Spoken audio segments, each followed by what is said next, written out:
must be a kind of blind love. I can't see anyone but you.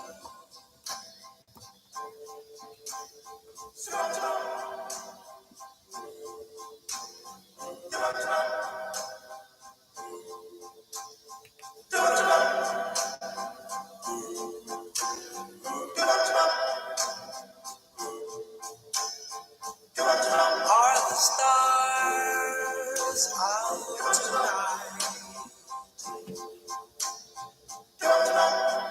I don't know if it's cloudy or bright.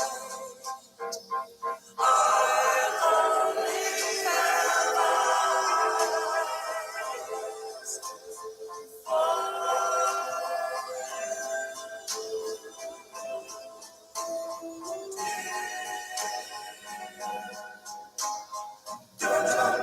the moon may be high, but I can't see a thing in the sky. I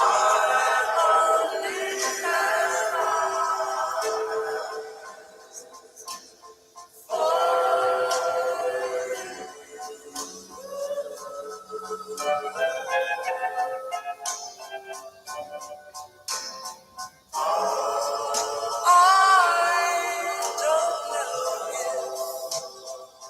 we're in a garden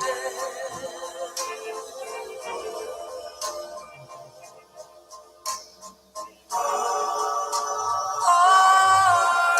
on a crowded avenue.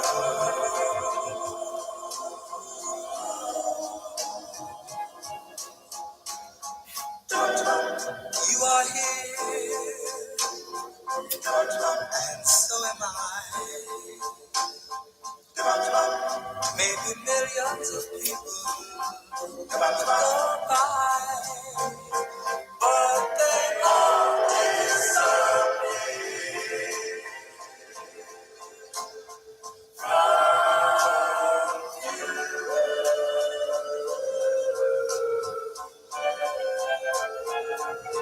and I only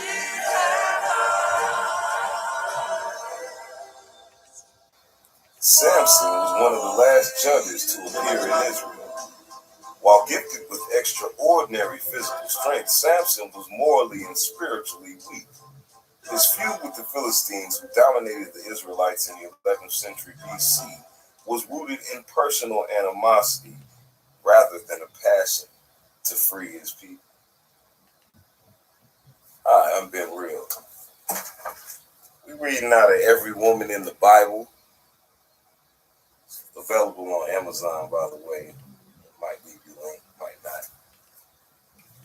We're exploring the Samson and Delilah avatars, cross-referencing.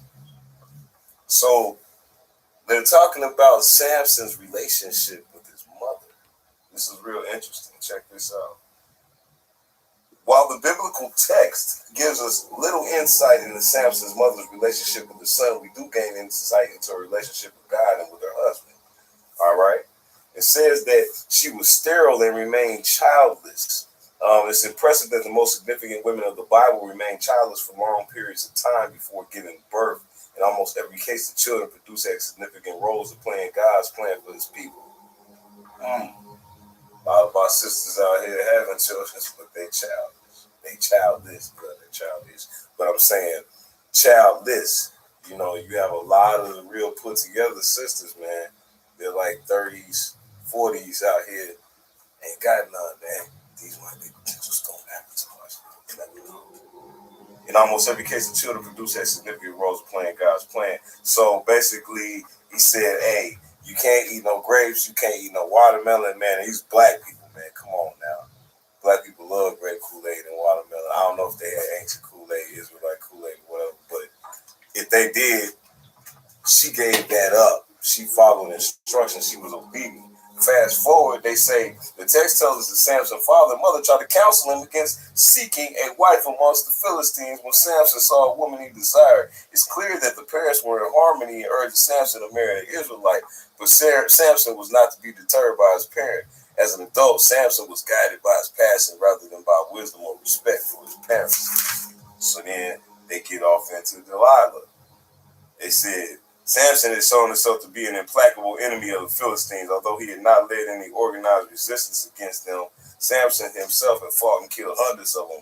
Because of Samson's great physical strength, no Philistine force had been able to overcome him. But Samson was morally weak.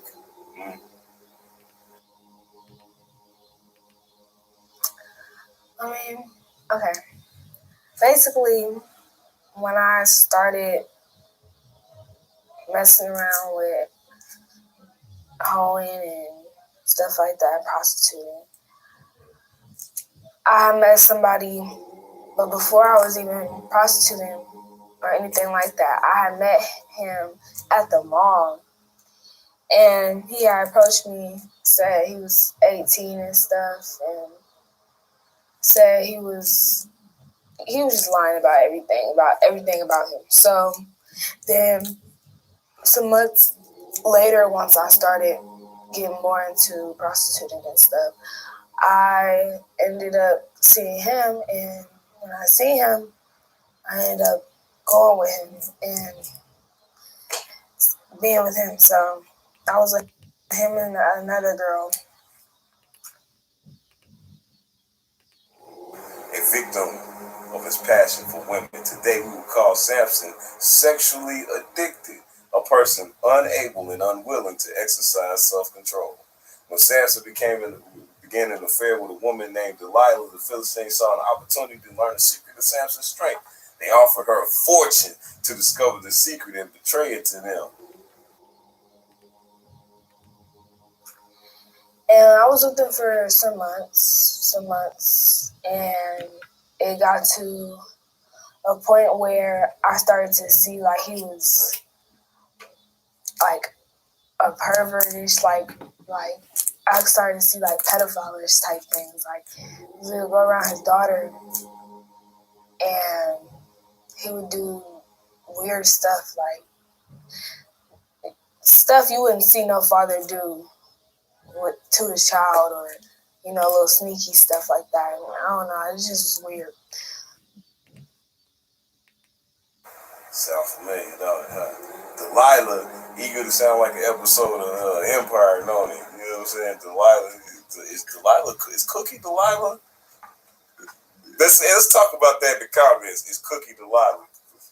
Okay, so, man, the times when Samson slept, Delilah tied him and then awoke him with the cry that the Philistines were upon him. Each time Samson easily broke free, ready to fight. But with each fresh lie, Delilah complained, insisting that if Samson truly loved her, take her bail, he would confide in her. Finally, Samson gave in to her constant nagging and told her the truth. The secret of his strength lay in the fact that as a Nazarite, an agreement his mama made. See, he strayed away from the archetype that you usually have all the tools you need right in front of you. So me and the girl that was there used to talk about it like, that's weird, like he's weird. Like, but it was just the fact that, I don't know, he was just weird. So. Did he know you were 14 or 13 at the time? Yeah, he knew. Yeah. Because you could pass for 20. You could pass for 18 or 20 very easily. Yeah, but I told him, like, about me. Like, I told him about me. So, then, I had ended up going back home. Like, after a couple months of me being with them, I ended up going back home to where I'm from, Wichita, Kansas. I ended up going back home, and they ended up sending me back out here because I'm going through some stuff, but... The time while Samson slept, Delilah let a man slip in and cut off his braids. Samson lost his strength, was captured by the Philistines, and blinded.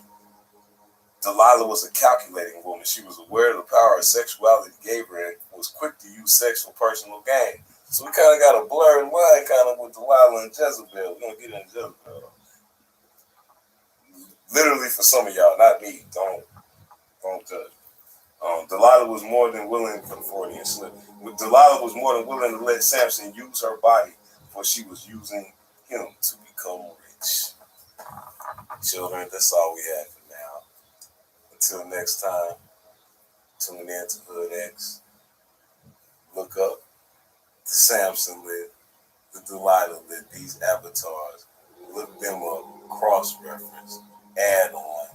It's yours, man. He didn't notice me sitting on the stoop. I was itching with curiosity, so I hit on him when he came abreast. It startled him. His face got stiff. I said, "Hey, Jack, how you doing? That sure is a fine silk girl, huh? You got a square to spare?" He fished a cigarette from his red shirt pocket, handed it to me, and said, "Yeah, kid, she's fine as a Valentine. Two sights I ain't never seen, and that is a pretty bulldog and an ugly white woman."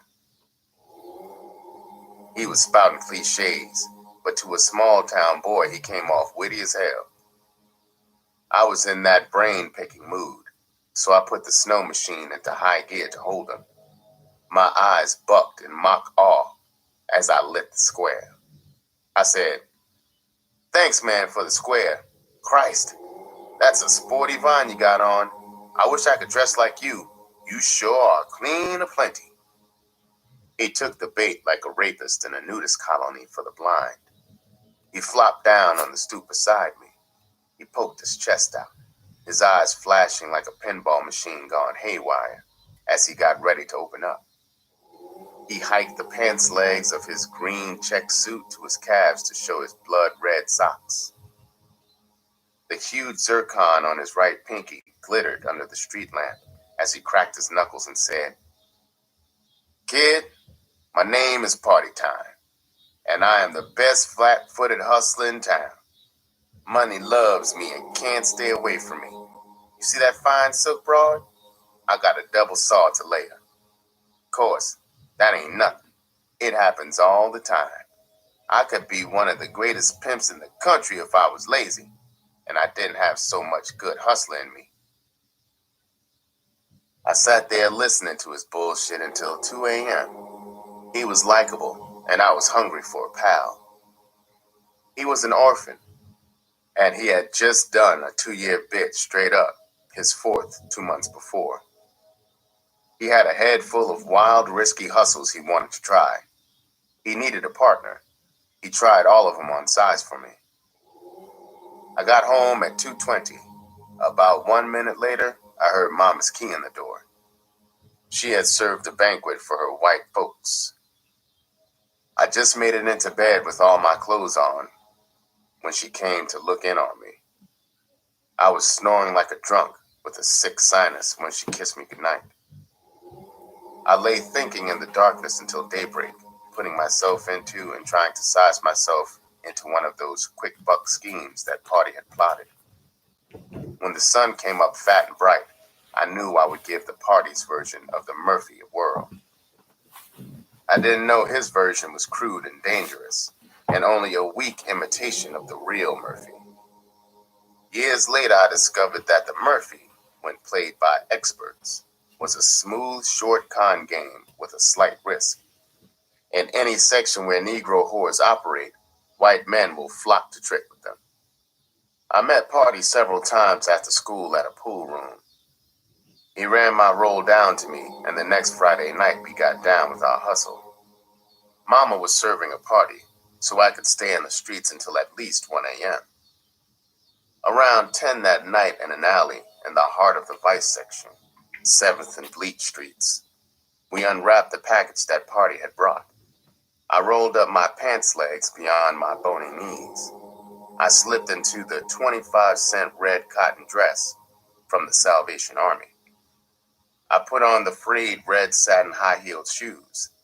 I pinned a scraggly piece of hair just inside the front inner band of the faded blue straw bonnet.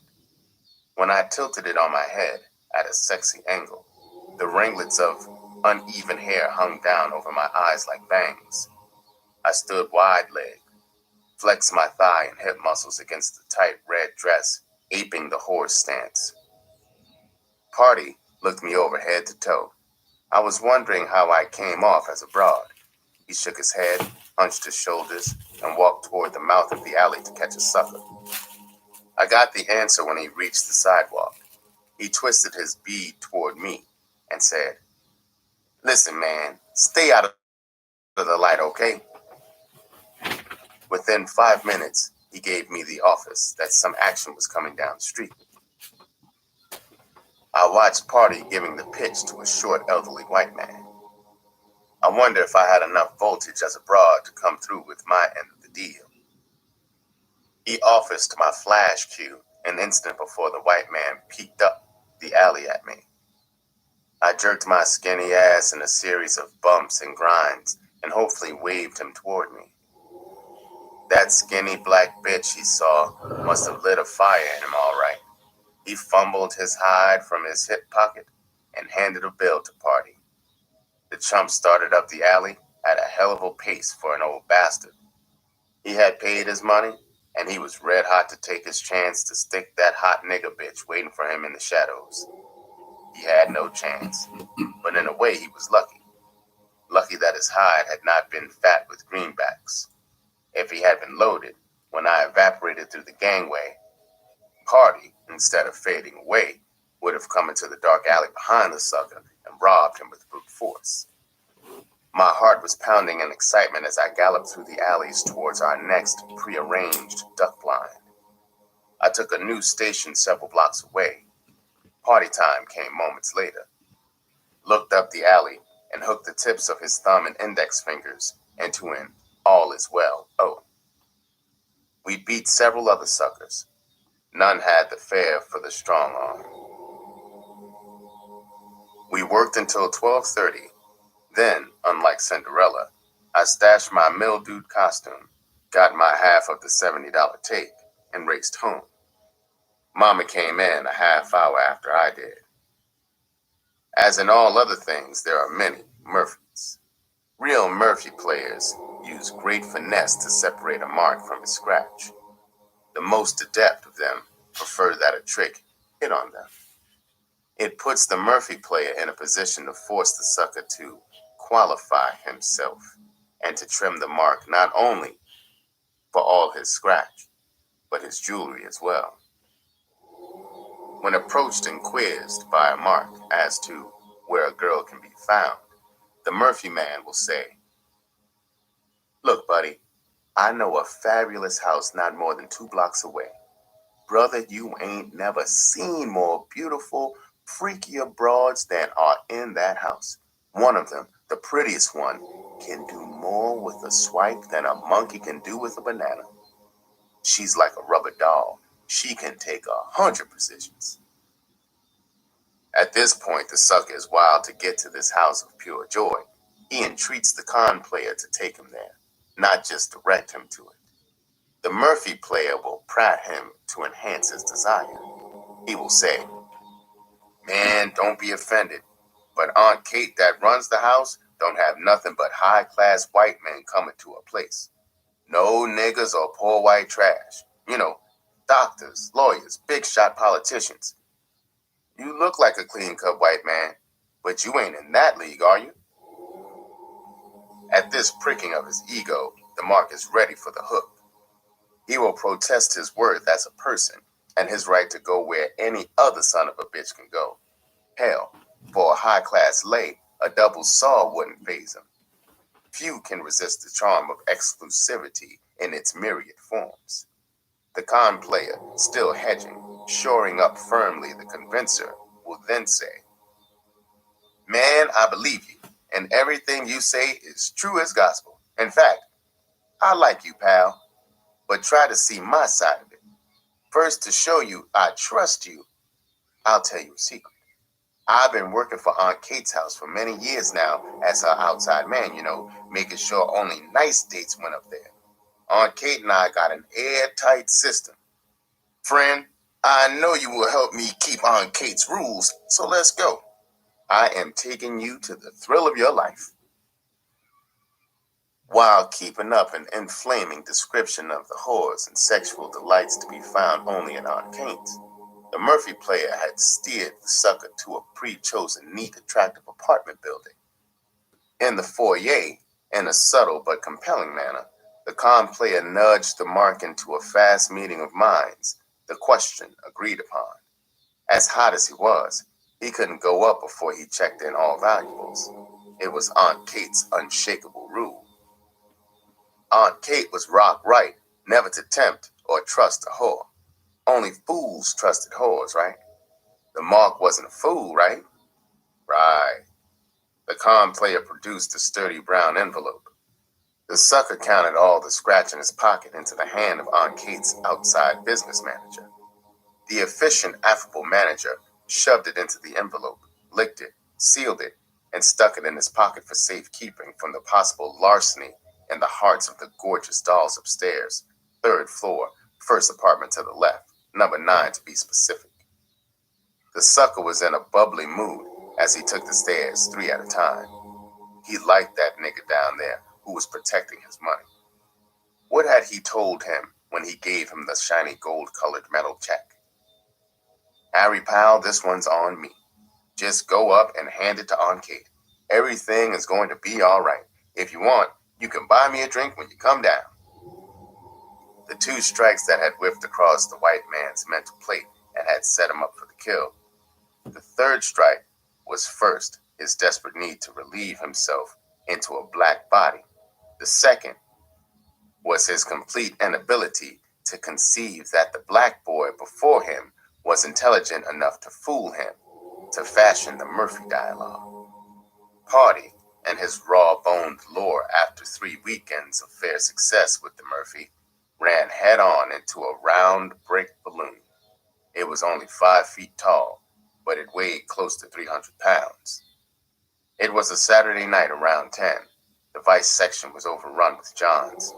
It seemed that every white man in town was out there, scratch in one hand and a rod in the other, ripping and running after the black whores with the wildest, blackest asses.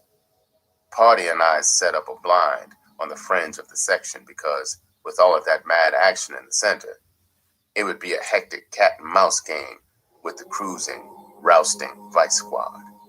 I would have gotten something less than pure kicks to get busted making like a broad. Party hadn't strong-armed since his last bit. The only reason he hadn't was simply that none of the Johns we had fleeced was carrying a wad. We were fishing in a sand pile. All the hungry suckers were swimming in center stream. From my Murphy station in the alley, I watched Party eagerly for the office for action. Around 11:30, I was standing on one leg and then the other like a bored crane with a 25-cent dress on. About 5 minutes later, the office came through. Was it a man? A machine? No. It was a walking, living, round balloon with a fat poke and a flaming itch for black kush.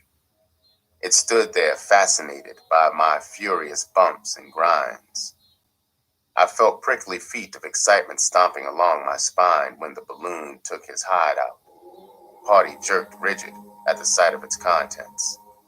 Even as the balloon bounced toward me, I inched toward my point of evaporation.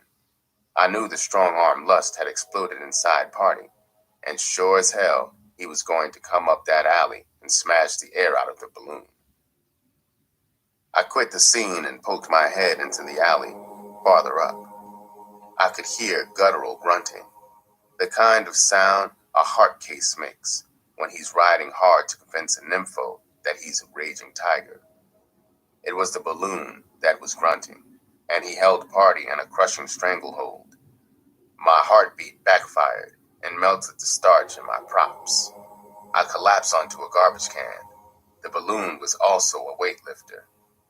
Poor Party was hanging high over the head of the monster and then flung to the alley floor with a shattering boom, where he lay like a rag doll.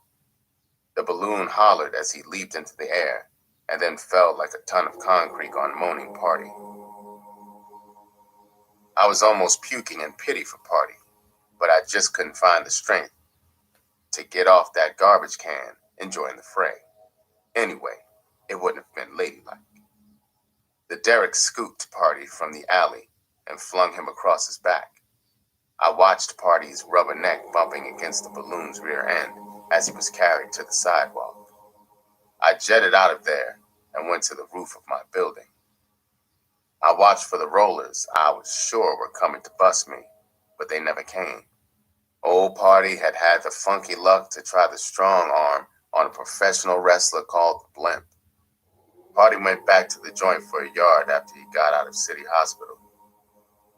One thing about Party, he wasn't copper hatred. He never tipped my name to the heat.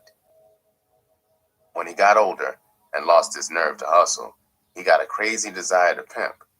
He wasn't the type, but he kept trying until he ran the guerrilla game on a dope dealer's broad and was set up for a hotshot. Party tried his fists and muscle until the pimp game croaked him.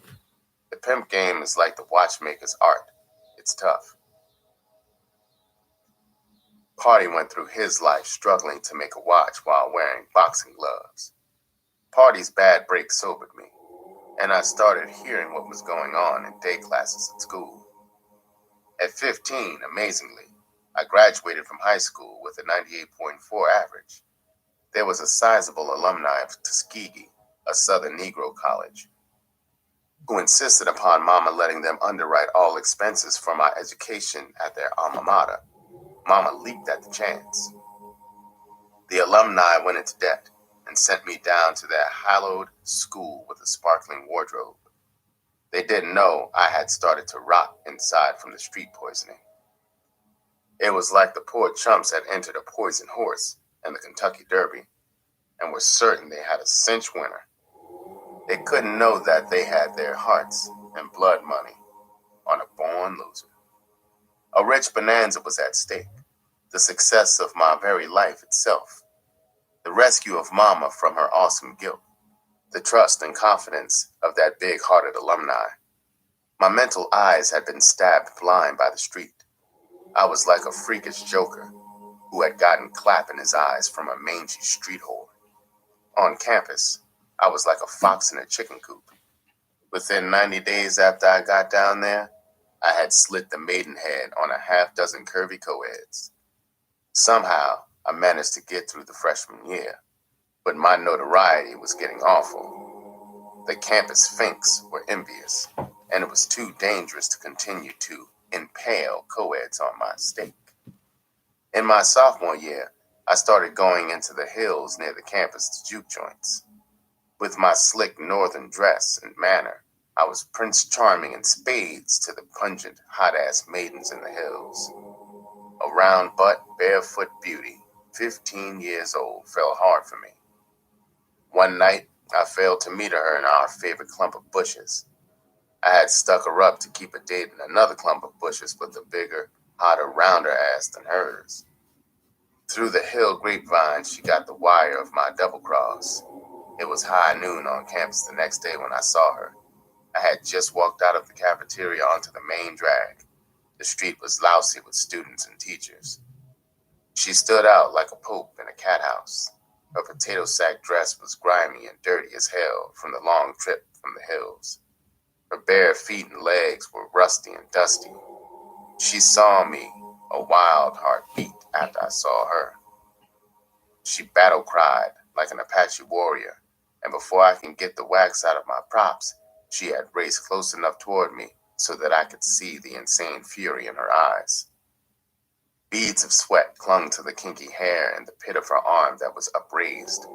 Gripping like a dagger of a broken Coca-Cola bottle, the jagged edges were glinting in the sun. The screaming teachers and students fled like terrified sheep in the wake of a panther. I don't remember what athlete was reputed to be the fastest human in the world that year, but for those few seconds after I got the wax out of my legs, I was.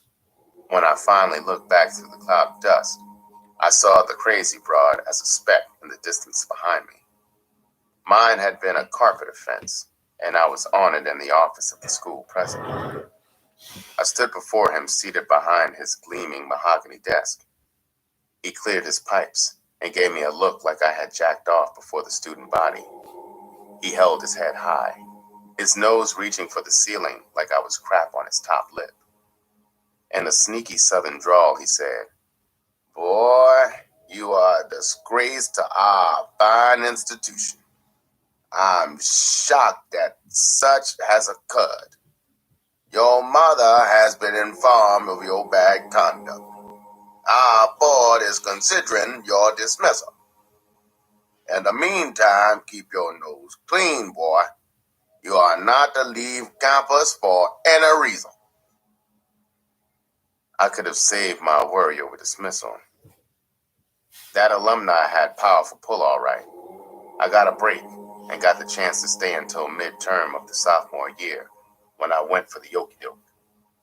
I took a bootlegging rap for a pal. What goes around comes around, old hustlers had said. Party had taken our beef without spilling. Anything with a buzz in it was in great demand on campus. A pint of rot gut whiskey brought from $7.50 to $10 depending on supply. My roommate had scratch and a Fagin disposition. He was a Sharpie from a number racket family in New York. We made a deal. He would bankroll our venture if I copped the merchandise and sold it. He got my promise that I would keep his part in it a secret. He was a fox for sure. He gave me the scratch, and I slipped up into the hills to contact a moonshiner who would supply me. Perhaps I don't have to say that I carefully avoided any contact with that broad who pushed me to that track record. I scored for a connection, and the markup on campus was 400%. Everything was beautiful. The merchandise was moving like crazy. I was sure that when I got back home for the summer, I would have enough scratch to turn everybody green with envy. I recruited a co-ed I had laid to distribute for me in her dorm. It was the beginning of the end. There were 2 Jasper co-eds in her dorm who were fierce rivals for the love of a coffee-colored, curvaceous doll from a country town in Oklahoma. The doll was really dumb. She had no idea of the lesbian kick, so naturally she couldn't know she was a target. Eventually, the crafty of the 2 Jaspers wore the doll down and turned her out. They had to keep the secret of their romance from the other Jasper because she was so tough and built like a football player. She was doing money favors for the doll, hoping to get into her pants. The doll and her jockey were in cahoots, playing the sucker Jasper hard for the scratch. One night, the doll and her jockey were tied into a pretzel doing the 69 and drunk as hell on my merchandise when their passionate outcries reached the ears of the muscular Jasper. The bloody fight and spicy details were topics for statewide gossip. In the heat of the investigation, my agent fell apart.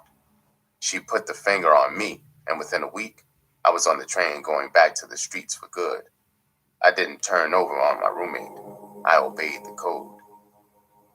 Mama changed jobs a week after I got back to nurse and cook for a wealthy white recluse. Now I really stuck my nose in the devil's ass.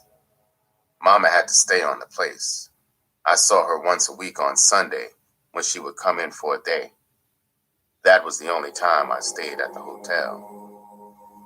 I had found a fascinating second home, a gambling joint run by a broken-down ex-pimp and murderer called Diamond Tooth Jimmy. The 2-carat stone wedged between the upper front rotting teeth was the last bulk memento of his infamy as the top ass kicker of the 1920s.